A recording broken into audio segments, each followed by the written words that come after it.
Good evening, my friends. So, you want to learn to speak and understand English. You have had a long day. You are tired. Lay down in your bed, close your heavy eyes, and let's listen to a story while we slowly fall into the arms of the English language. Today's reading is by Andrew Miller. The Signalman by Charles Dickens. Hello! Below there! When he heard a voice thus calling to him, he was standing at the door of his box, with a flag in his hand, furled round its short pole. One would have thought, considering the nature of the ground, that he could not have doubted from what quarter the voice came.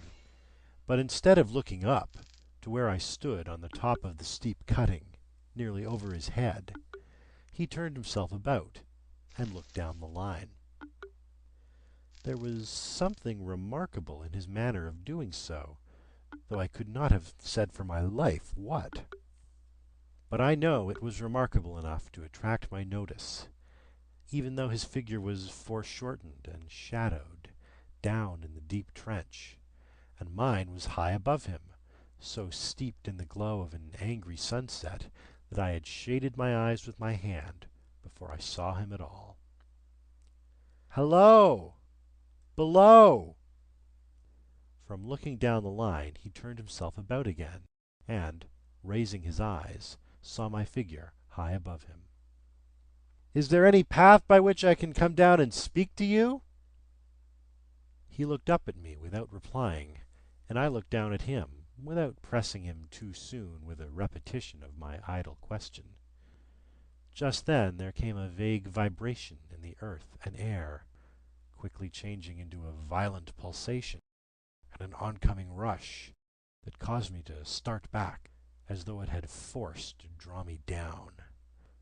When such vapor as rose to my height from this rapid train had passed me, and was skimming away over the landscape, I looked down again, and saw him refurling the flag he had shown while the train went by.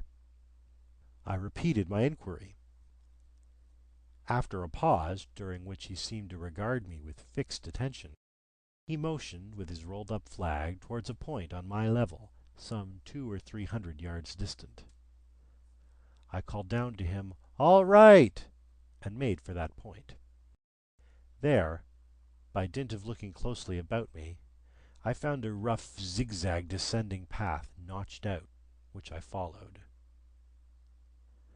The cutting was extremely deep, and unusually precipitate. It was made through a clammy stone that became oozier and wetter as I went down. For these reasons I found the way long enough to give me time to recall the singular air of reluctance or compulsion with which he had pointed out the path. When I came down low enough upon the zigzag descent to see him again, I saw that he was standing between the rails, on the way by which the train had lately passed, in an attitude as if he were waiting for me to appear. He had his left hand at his chin, and that left elbow rested on his right hand, crossed over his breast. His attitude was one of such expectation and watchfulness that I stopped a moment, wondering at it. I resumed my downward way, and stepping out upon the level of the railroad, and drawing nearer to him, saw that he was a dark, sallow man, with a dark beard and rather heavy eyebrows. His post was in as solitary and dismal a place as ever I saw. On either side, a dripping wet wall of jagged stone, excluding all view but a strip of sky, the perspective one way only a crooked prolongation of this great dungeon, the shorter perspective in the other direction terminating in a gloomy red light, and the gloomier entrance to a black tunnel, in whose massive architecture there was a barbarous, depressing, and forbidding air. So little sunlight ever found its way to this spot that it had an earthy, deadly smell, and so much cold wind rushed through it that it struck chill to me, as if I had left the natural world. Before he stirred, I was near enough to him to have touched him. Not even then removing his eyes from mine, he stepped back one step and lifted his hand. "This was a lonesome post to occupy," I said, "and it had riveted my attention when I looked down from up yonder. A visitor was a rarity, I should suppose. Not an unwelcome rarity, I hope? In me he merely saw a man who had been shut up within narrow limits all his life, and who, being at last set free, had a newly awakened interest in these great works. To such purpose I spoke to him, but I am far from sure of the terms I used, for, besides that I am not happy in opening any conversation, there was something in the man that daunted me." He directed a most curious look towards the red light near the tunnel's mouth, and looked all about it, as if something were missing from it, and then looked at me. "That light was part of his charge, was it not?" He answered in a low voice, "Don't you know it is?" The monstrous thought came into my mind as I perused the fixed eyes and the saturnine face, that this was a spirit, not a man. I have speculated since whether there may have been infection in his mind. In my turn I stepped back, but in making the action I detected in his eyes some latent fear of me. This put the monstrous thought to flight. "You look at me," I said, forcing a smile, "as if you had a dread of me." "I was doubtful," he returned, "whether I had seen you before." "Where?" He pointed to the red light he had looked at. "There?" I said. Intently watchful of me, he replied, but without sound, "Yes." "My good fellow, what should I do there?" "However, be that as it may, I never was there. You may swear." "I think I may," he rejoined. "Yes, I am sure I may." His manner cleared, like my own. He replied to my remarks with readiness, and in well-chosen words. Had he much to do there? Yes, that was to say, he had enough responsibility to bear, but exactness and watchfulness were what was required of him, and of actual work, manual labor, he had next to none. To change that signal, to trim those lights, and to turn this iron handle now and then, was all he had to do under that head. Regarding those many long and lonely hours, of which I seemed to make so much, he could only say that the routine of his life had shaped itself into that form, and he had grown used to it. He had taught himself a language down here, if only to know it by sight, and to have formed his own crude ideas of its pronunciation could be called learning it. He had also worked at fractions and decimals, and tried a little algebra. But he was, and had been as a boy, a poor hand at figures. Was it necessary for him when on duty always to remain in that channel of damp air? And could he never rise into the sunshine from between those high stone walls?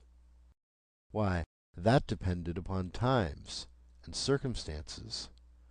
Under some conditions there would be less upon the line than under others, and the same held good as to certain hours of the day and night.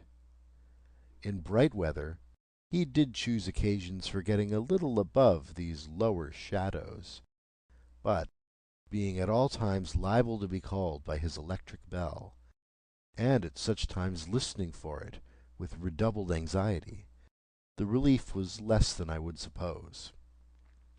He took me into his box, where there was a fire, a desk for an official book in which he had to make certain entries, a telegraphic instrument with its dial, face, and needles, and the little bell of which he had spoken.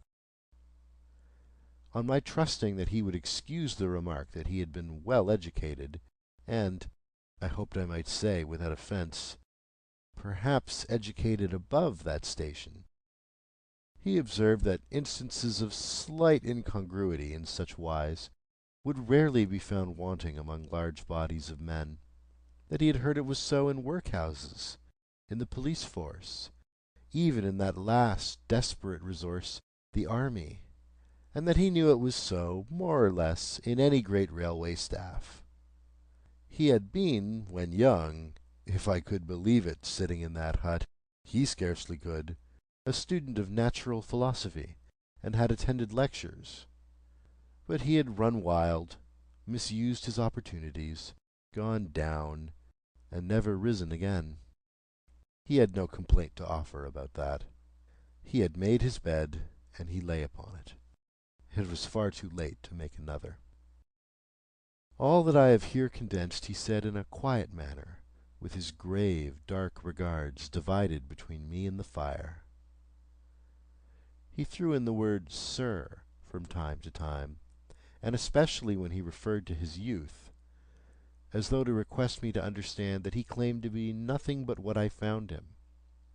He was several times interrupted by the little bell, and had to read off messages and send replies. Once he had to stand without the door, and display a flag as a train passed, and make some verbal communication to the driver. In the discharge of his duties, I observed him to be remarkably exact and vigilant, breaking off his discourse at a syllable, and remaining silent until what he had to do was done. In a word, I should have set this man down as one of the safest of men to be employed in that capacity, but for the circumstance that while he was speaking to me, he twice broke off with a fallen colour, turned his face towards the little bell when it did not ring, opened the door of the hut, which was kept shut to exclude the unhealthy damp, and looked out towards the red light near the mouth of the tunnel.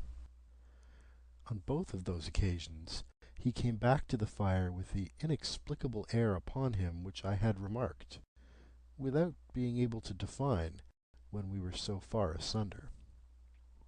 Said I, when I rose to leave him, "You almost make me think that I have met with a contented man."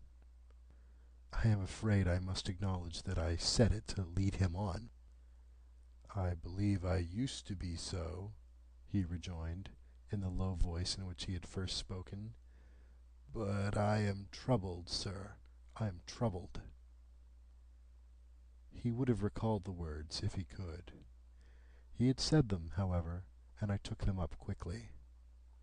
"With what? What is your trouble?" "It is very difficult to impart, sir. It is very, very difficult to speak of. If ever you make me another visit, I will try to tell you." "But I expressly intend to make you another visit. Say, when shall it be?" "I go off early in the morning, and I shall be on again at 10 tomorrow night, sir. I will come at 11. He thanked me, and went out at the door with me. "I'll show my white light, sir," he said, in his peculiar low voice, "till you have found the way up. When you have found it, don't call out. And when you are at the top, don't call out." His manner seemed to make the place strike colder to me, but I said no more than, "Very well." "And when you come down tomorrow night, don't call out. Let me ask you a parting question. What made you cry, 'Hallo, below there,' tonight?" "Heaven knows," said I. "I cried something to that effect." "Not to that effect, sir. Those were the very words. I know them well." "Admit those were the very words. I said them, no doubt, because I saw you below." "For no other reason?" What other reason could I possibly have? You had no feeling that they were conveyed to you in any supernatural way? No. He wished me good night and held up his light. I walked by the side of the down line of rails, with a very disagreeable sensation of a train coming behind me, until I found the path. It was easier to mount than to descend, and I got back to my inn without any adventure. Punctual to my appointment, I placed my foot on the first notch of the zigzag next night, as the distant clocks were striking 11. He was waiting for me at the bottom, with his white light on. "I have not called out," I said, when we came close together. "May I speak now?" "By all means, sir." "Good night, then, and here's my hand." "Good night, sir, and here's mine." With that we walked side by side to his box, entered it, closed the door, and sat down by the fire. "I have made up my mind, sir," he began, bending forward as soon as we were seated, and speaking in a tone but a little above a whisper, "that you shall not have to ask me twice what troubles me. I took you for someone else yesterday evening. That troubles me." "That mistake?" "No, that someone else." "Who is it?" "I don't know." "Like me?" "I don't know. I never saw the face. The left arm is across the face, and the right arm is waved, violently waved, this way." I followed his action with my eyes, and it was the action of an arm gesticulating, with the utmost passion and vehemence, "For God's sake, clear the way." "One moonlit night," said the man, "I was sitting here, when I heard a voice cry, 'Hallo! Below there!' I started up, looked from that door, and saw this someone else standing by the red light near the tunnel, waving as I just now showed you. The voice seemed hoarse with shouting, and it cried, 'Look out! Look out!' And then again, 'Hallo! Below there! Look out!' I caught up my lamp, turned it on red, and ran towards the figure, calling, 'What's wrong? What has happened? Where?' It stood just outside the blackness of the tunnel. I advanced so close upon it that I wondered at its keeping the sleeve across its eyes. I ran right up at it, and had my hand stretched out to pull the sleeve away, when it was gone." "Into the tunnel?" said I. "No. I ran on into the tunnel 500 yards. I stopped, and held my lamp above my head, and saw the figures of the measured distance, and saw the wet stain stealing down the walls and trickling through the arch. I ran out again faster than I had run in, for I had a mortal abhorrence of the place upon me, and I looked all round the red light with my own red light, and I went up the iron ladder to the gallery atop of it, and I came down again and ran back here. I telegraphed both ways. An alarm has been given. Is anything wrong?' The answer came back, both ways, 'All well.' Resisting the slow touch of a frozen finger tracing out my spine, I showed him how that this figure must be a deception of his sense of sight, and how that figures, originating in disease of the delicate nerves that minister to the functions of the eye, were known to have often troubled patients, some of whom had become conscious of the nature of their affliction, and had even proved it by experiments upon themselves. 'As to an imaginary cry,' said I, 'do but listen for a moment to the wind in this unnatural valley while we speak so low, and to the wild harp it makes of the telegraph wires.' That was all very well," he returned, after we had sat listening for a while, "and he ought to know something of the wind and the wires, he who so often passed long winter nights there, alone and watching. but he would beg to remark that he had not finished. I asked his pardon, and he slowly added these words, touching my arm. Within 6 hours after the appearance, the memorable accident on this line happened, and within 10 hours the dead and wounded were brought along through the tunnel over the spot where the figure had stood.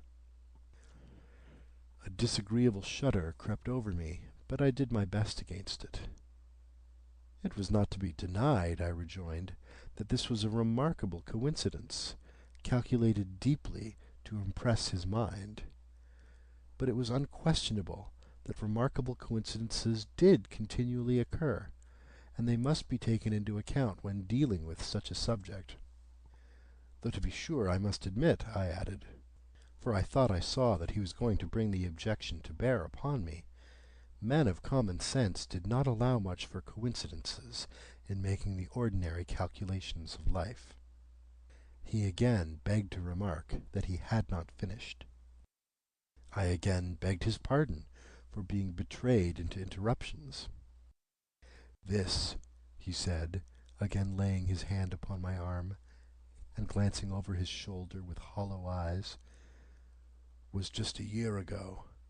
6 or 7 months passed, and I had recovered from the surprise and shock, when one morning, as the day was breaking, I, standing at the door, looked towards the red light, and saw the spectre again. He stopped with a fixed look at me. Did it cry out? No, it was silent. Did it wave its arm? No, it leaned against the shaft of the light, with both hands before the face, like this. Once more I followed his action with my eyes. It was an action of mourning. I have seen such an attitude in stone figures on tombs. Did you go up to it? I came in and sat down, partly to collect my thoughts, partly because it had turned me faint. When I went to the door again, daylight was above me, and the ghost was gone. But nothing followed, nothing came of this. He touched me on the arm with his forefinger twice or thrice, giving a ghastly nod each time. That very day, as a train came out of the tunnel, I noticed, at a carriage window on my side, what looked like a confusion of hands and heads, and something waved. I saw it just in time to signal the driver, "Stop!" He shut off and put his brake on, but the train drifted past here 150 yards or more. I ran after it, and, as I went along, heard terrible screams and cries.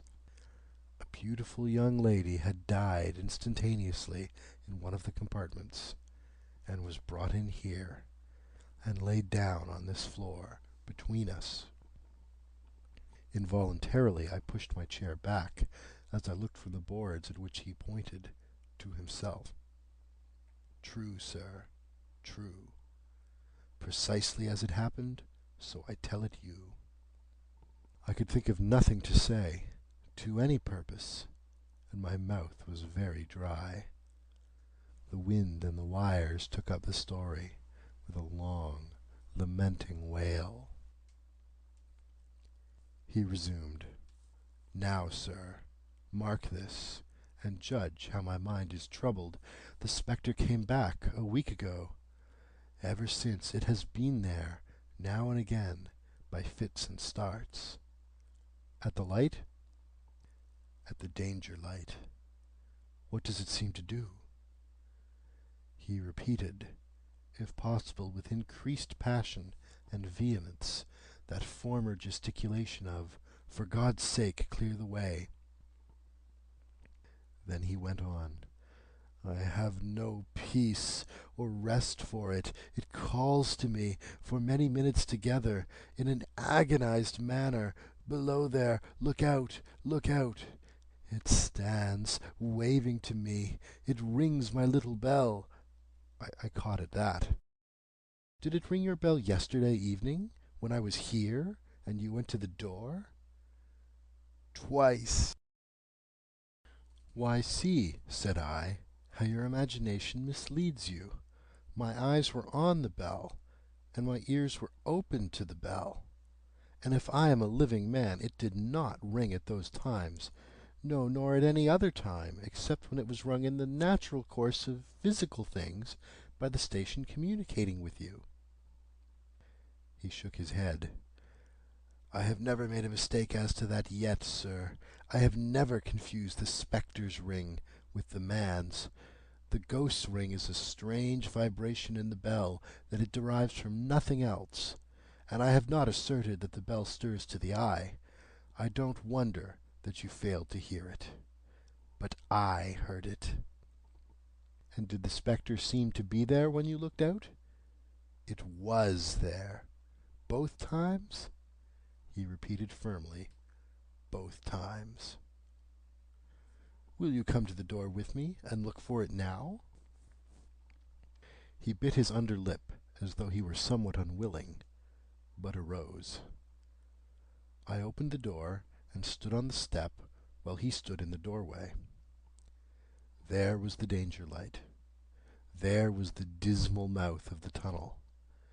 There were the high, wet stone walls of the cutting. There were the stars above them. Do you see it? I asked him, taking particular note of his face.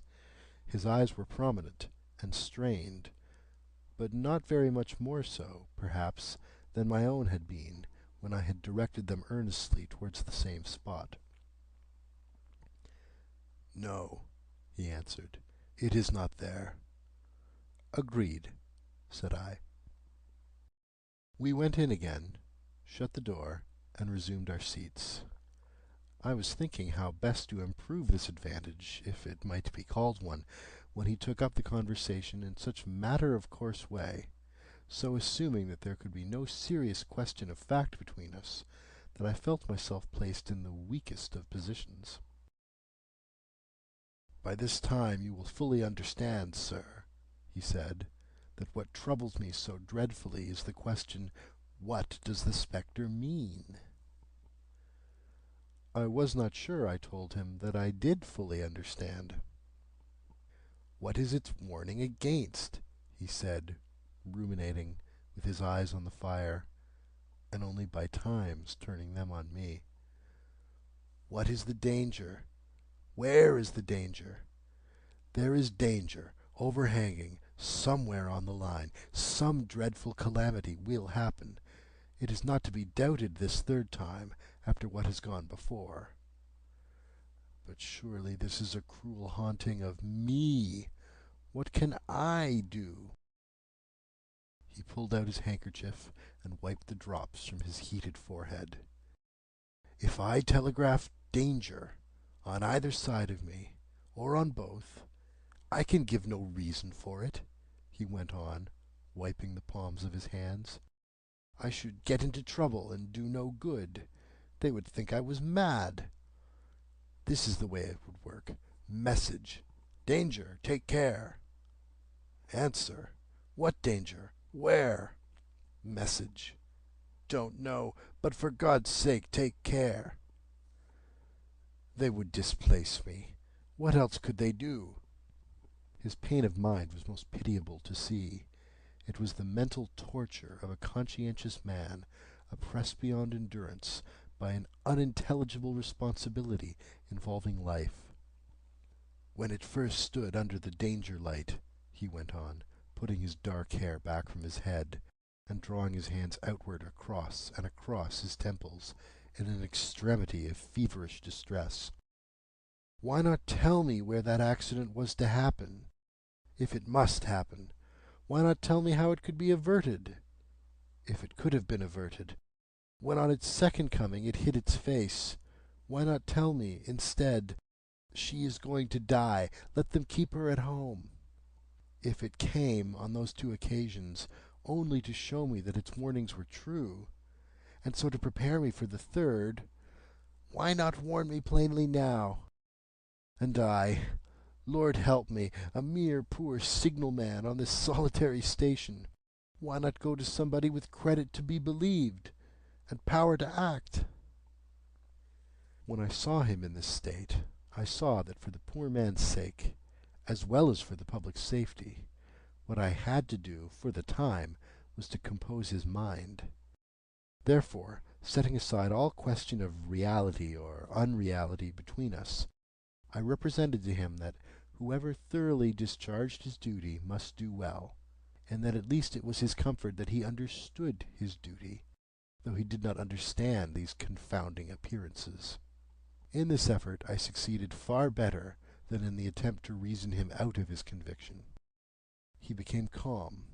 The occupations incidental to his post, as the night advanced, began to make larger demands on his attention, and I left him at 2 in the morning. I had offered to stay through the night, but he would not hear of it. That I more than once looked back at the red light as I ascended the pathway, that I did not like the red light, and that I should have slept but poorly if my bed had been under it, I see no reason to conceal. Nor did I like the 2 sequences of the accident and the dead girl. I see no reason to conceal that either. But what ran most in my thoughts was the consideration, how ought I to act, having become the recipient of this disclosure? I had proved the man to be intelligent, vigilant, painstaking, and exact. But how long might he remain so in his state of mind? Though in a subordinate position, still he held a most important trust. And would I, for instance, like to stake my own life on the chances of his continuing to execute it with precision? Unable to overcome a feeling that there would be something treacherous in my communicating what he had told me to his superiors in the company, without first being plain with himself and proposing a middle course to him, I ultimately resolved to offer to accompany him, otherwise keeping his secret for the present, to the wisest medical practitioner we could hear of in those parts, and to take his opinion. A change in his time of duty would come round next night, he had apprised me, and he would be off an hour or 2 after sunrise, and on again soon after sunset. I had appointed to return accordingly. Next evening was a lovely evening, and I walked out early to enjoy it. The sun was not yet quite down when I traversed the field path near the top of the deep cutting. I would extend my walk for an hour, I said to myself, half an hour on, and half an hour back, and it would then be time to go to my signalman's box. Before pursuing my stroll, I stepped to the brink, and mechanically looked down, from the point from which I had first seen him. I cannot describe the thrill that seized upon me when, close at the mouth of the tunnel, I saw the appearance of a man, with his left sleeve across his eyes, passionately waving his right arm. The nameless horror that oppressed me passed in a moment, for in a moment I saw that this appearance of a man was a man indeed, and that there was a little group of other men standing at a short distance, to whom he seemed to be rehearsing the gesture he made. The danger light was not yet lighted. Against its shaft, a little low hut, entirely new to me, had been made of some wooden supports and tarpaulin. It looked no bigger than a bed. With an irresistible sense that something was wrong, with a flashing, self-reproachful fear that fatal mischief had come of my leaving the man there and causing no one to be sent to overlook or correct what he did, I descended the notched path with all the speed I could make. "What is the matter?" I asked the man. "Signalman killed this morning, sir. Not the man belonging to that box." "Yes, sir." "Not the man I know?" "You will recognize him, sir, if you knew him," said the man who spoke for the others, solemnly uncovering his own head and raising an end of the tarpaulin, "for his face is quite composed." "Oh, how did this happen? How did this happen?" I asked, turning from one to another as the hut closed in again. "He was cut down by an engine, sir.